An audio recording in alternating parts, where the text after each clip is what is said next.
So if you've been following this blog, you know last week I showed you the empty raised bed and how we filled it with soil and then some mulch, then the black plastic, and then more mulch, and then put the plants in on top. All of these have been completed this week. So those that don't have plants in them will be ready to go in the spring. But many of them do have plants in them already, as you can see. It's quite a few raised beds, quite a few daylilies.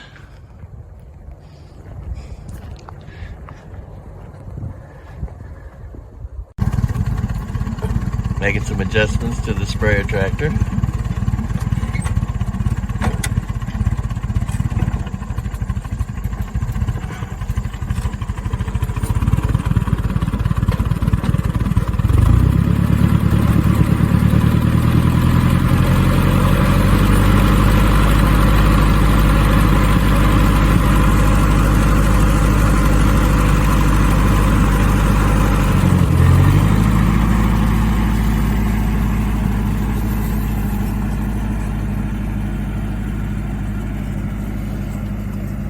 Still have some of the Stella d'Oro blooming. Even though this area has been mowed, some of them have actually decided they want to bloom again. There's a pretty one.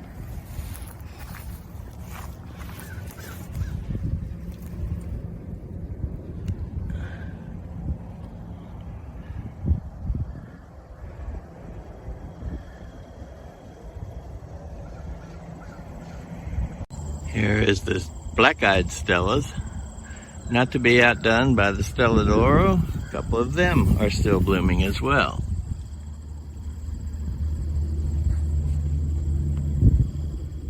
Here you can see all the weeds and grass have been pulled up from this area.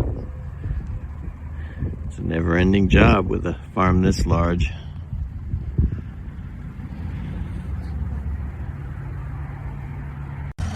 Here's the enlarged pond. You can see they're making some preparations to plant.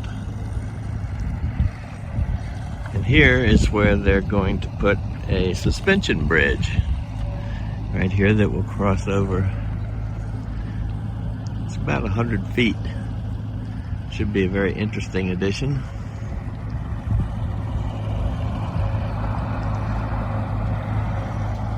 I like it because it really doesn't have any straight lines to it. But it does have a few islands in there that should be really nice.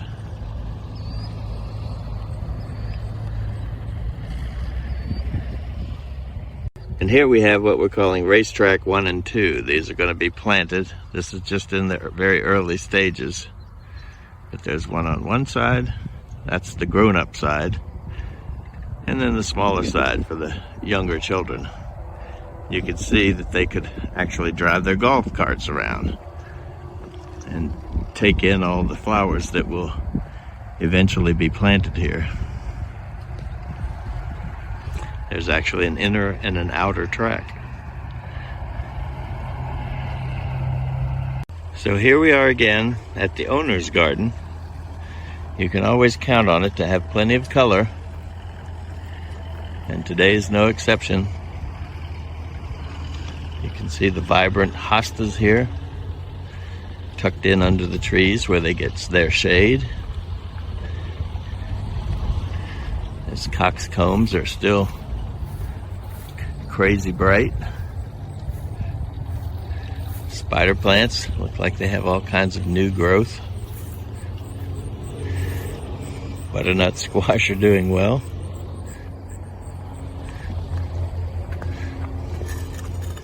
Even the canna lilies are still blooming.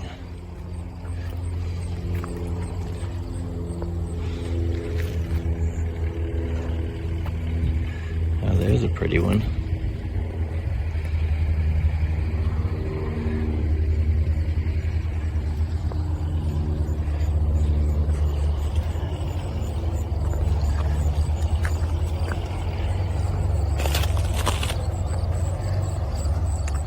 Roses are still in bloom.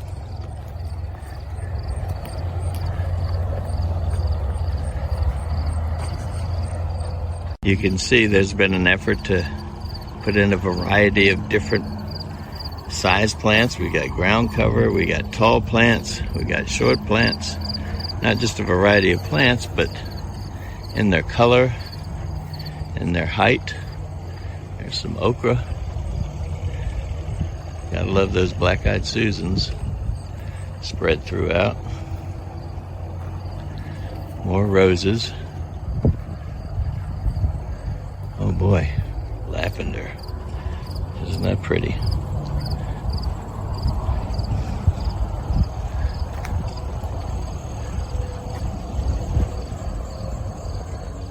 I just love this field of coxcomb. Those things are probably close to 10 feet tall, some of them. It's just hard to picture, or hard to imagine, that these tall, beautiful plants came from a small seed. You can see the trees are beginning to turn here. It's late September, and it's formally autumn.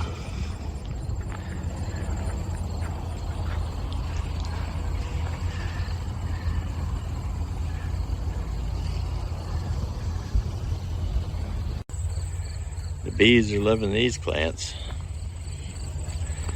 They're all over the place.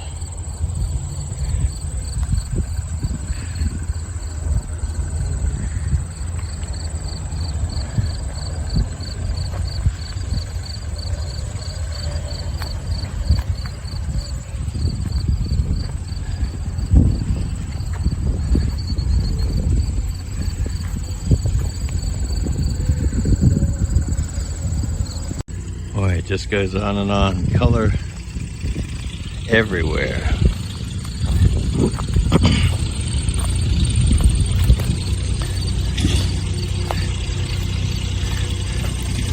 There's a cherry tree that's been recently planted.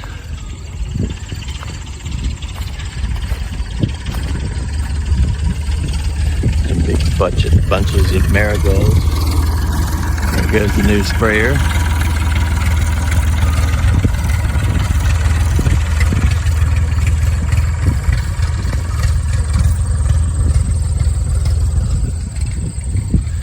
Sedum's turning. That's always a good sign for autumn.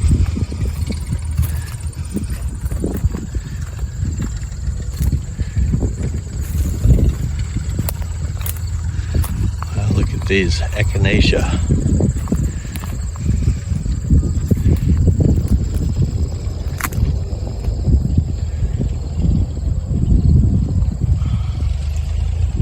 Some more ground cover. Some marigolds.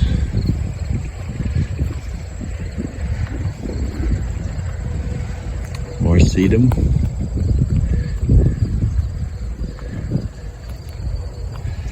And look at these golden raspberries.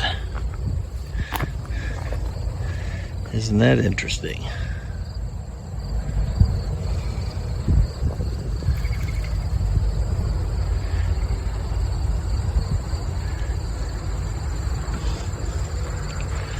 We have lots and lots of hostas over here. Perfect for the shade. Some really striking ones.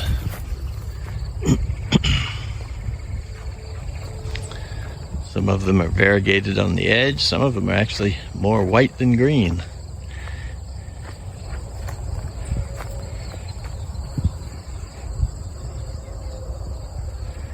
What a beautiful bunch.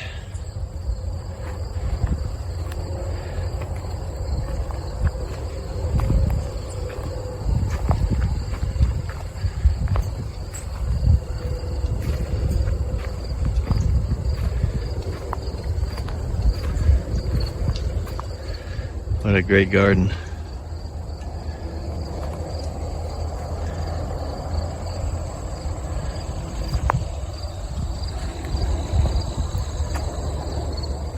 And on the other side, much more.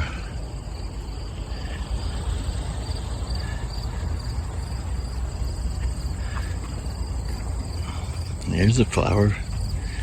Looks like it's blooming.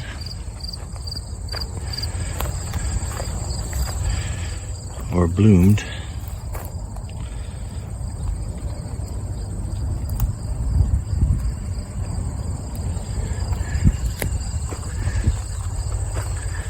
More coxcomb, canna lilies, black-eyed Susans.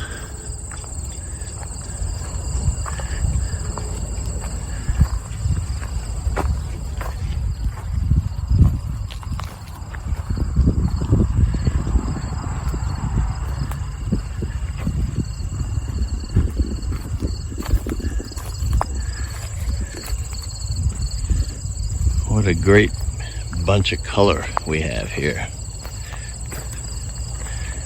That's the beauty of mixing in your annuals with the perennial daylilies. And these spider plants tend to reseed very nicely. You can pull off the seeds when the pod splits.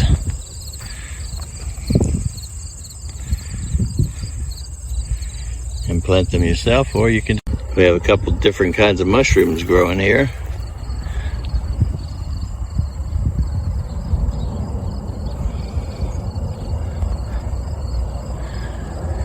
Looks very much like a forest landscape.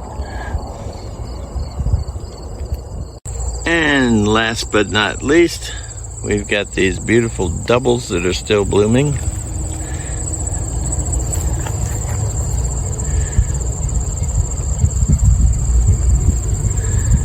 And that does it for this week.